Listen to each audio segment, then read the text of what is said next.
this video, we're going to be covering Sunny's first nightmare in Shadow Slave. Now, to get there, we have to start from the beginning. Sunny, our main character, is sitting on a bench outside of a police station, sipping on a cup of coffee. We see him then enter the station and tell the police officers that he's been infected by the nightmare spell. They then tie him to a chair and explain what the nightmare spell is and what to expect. The nightmare spell is basically a disease, and if you get it, you fall asleep, and you have to face a trial. And if you beat that trial, you wake up and get supernatural powers, but if you fail, you turn into a monster. Sunny then closes his eyes and enters the first nightmare. The first thing that Sunny sees is a giant mountain and time flowing backwards. There are bones that revert back into slaves, and we see them slowly go down the mountain until eventually time resumes as normal. Sunny then takes his place as one of the slaves in the slave caravan. Now, as I was saying, the nightmare spell does give you some powers, so Sunny immediately checked to see what his was. He was quickly disappointed with what he found though. His aspect was temple slave, and the description basically told him that he had no skills or abilities whatsoever. He also gets an attribute named Faded, and that will come into play later, so just remember that. Detested and trying to shake it off, he gets into a conversation with the people around him. This is where a man warns everyone not to harm Sunny, because he's not just a regular temple slave, he's a temple slave to the shadow god. The other slaves laugh it off, and then Sunny was offered water from one of the slavers. This person turns out to be one of the most critical figures in all of Shadow Slave. His name is Auro, remember that for later. The slaves eventually make their way up to a mountain and have to set up camp. They start a bonfire and have a discussion about some poisonous berries nearby. While they were talking, something absolutely massive comes crashing down from above. Sunny, looking up into the darkness, was able to discern ice falling from above. He stepped back and dodged it, but the people around him weren't so lucky, so people started dying left and right. As they dodged, they noticed that the thing that crashed to the ground was actually a ginormous monster, now known as the Mountain King. This thing was at least 4 meters tall and had multiple different hands as well as sharp teeth. It slashed at Sunny, but he was able to hide behind another slave, dodging the blow. Unfortunately though, that slave fell on top of him, pinning him down to the ground. After a lot of effort, he was able to push the dead slave off of him. But that dead slave's body started genuinely tweaking out and turning into a horrific monster. Acting quickly, him and the other slaves used a chain that was binding them all together to choke out the monster and kill it. The Mountain King kept on killing slaves and made more and more different little baby monsters. Luckily, Auro of the Nine was able to take them all down. As Auro distracted the Mountain King, Sunny and the other slaves started thinking about running away, but quickly dismissed the idea, because if they did, they would actually freeze to death without the bonfire. So they came up with a new idea of dragging the Mountain King off of a cliff that was conveniently placed next to them using their chains. So while Auro was distracting the Mountain King, Sunny snuck over to a wagon that was nearby and tied their chain to it, and then got ready to throw it onto the Mountain King. His original plan was to make it to where it tied around the Mountain King's feet, but instead he got insanely lucky and it actually went and wrapped around his neck like a noose. All they had to do was push the wagon over the edge of the cliff, but as Sunny turned around, he saw something horrifying. The wagon was moving so much slower than he expected. It was going to take forever for it to go off the cliff, so he quickly ran and tried to help the other slaves out. And with all his might, he was able to push the wagon off the cliff, bringing the Mountain King down with it. Exhausted, Sunny collapsed to the ground, finally thinking that his nightmare was over. Unluckily for him,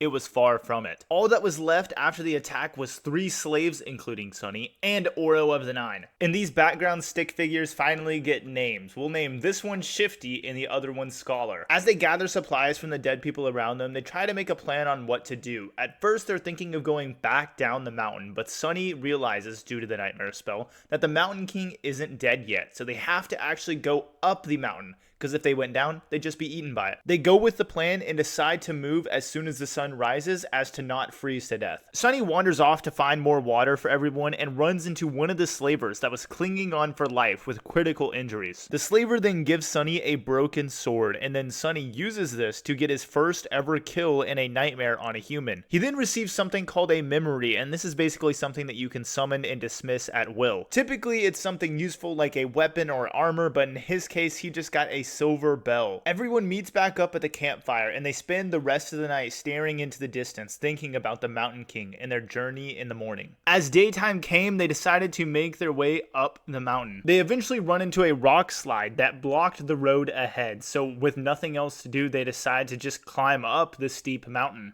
Hours passed as they climbed, and Sunny wanted motivation, and he found it in the thought of what he's going to actually receive when he finishes the first nightmare. Once you complete your first nightmare, not only do you rank up and become what's known as a sleeper, you will also get access to your soul core, which is the power system in Shadow Slave. On top of that, you get access to a completely different realm known as the Dream Realm. So Sunny, full of motivation now, kept pushing on. Finally, at nighttime, they made their way to a small little clearing where they set up camp for the night. Scholar and Shifty were both having trouble breathing and looked absolutely exhausted. Meanwhile, Sunny and Hero were relatively fine. Auro/Hero takes the first shift as everyone else falls asleep. Sunny was woken up next for the night watch shift, so he went to the edge and started peering over into the darkness, and down below him, he was able to see the figure of the Mountain King chewing on the bodies left over from before. Sunny hit a rock over the edge while distracted, which made the Mountain King look directly at him. Sunny thought it was over for him, but instead he realized the Mountain King couldn't see him.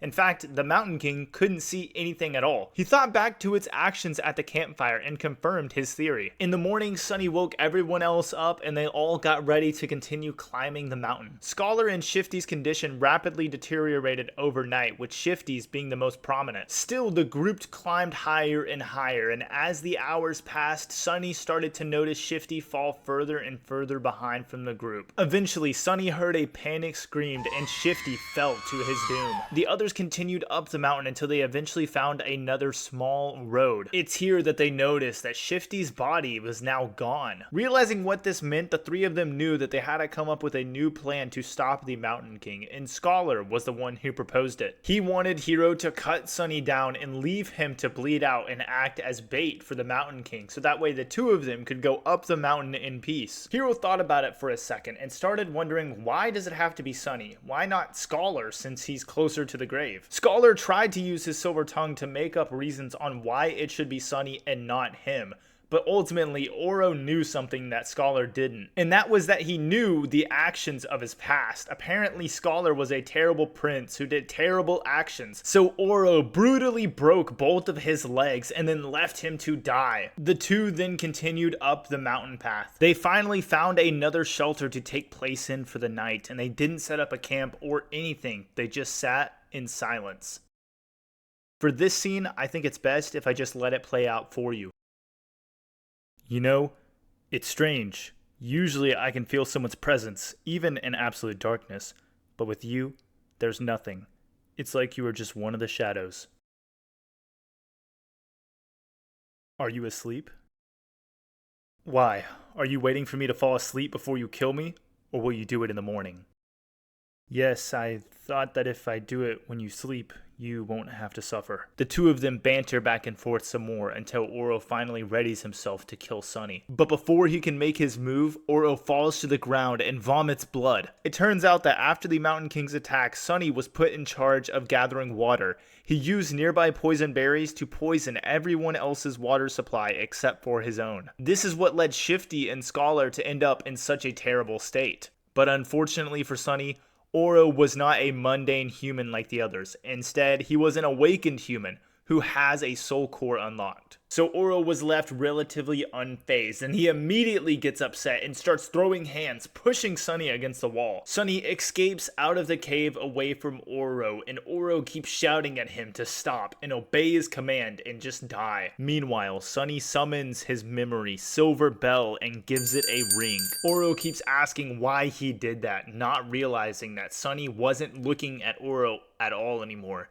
Instead, he was looking behind him. Auro realized what was happening, but way too late. He was grabbed by the Mountain King and they got into a desperate fight, but Auro's fate was sealed. Sunny didn't hesitate. He used Auro as a distraction and started running up the mountain. He made it to the very top where he found a ruined temple. He made his way inside and laid down on an altar, bleeding. The Mountain King showed up, and as he was about to kill Sunny's blood sunk into the altar and it absorbed it, making himself a sacrifice to the gods.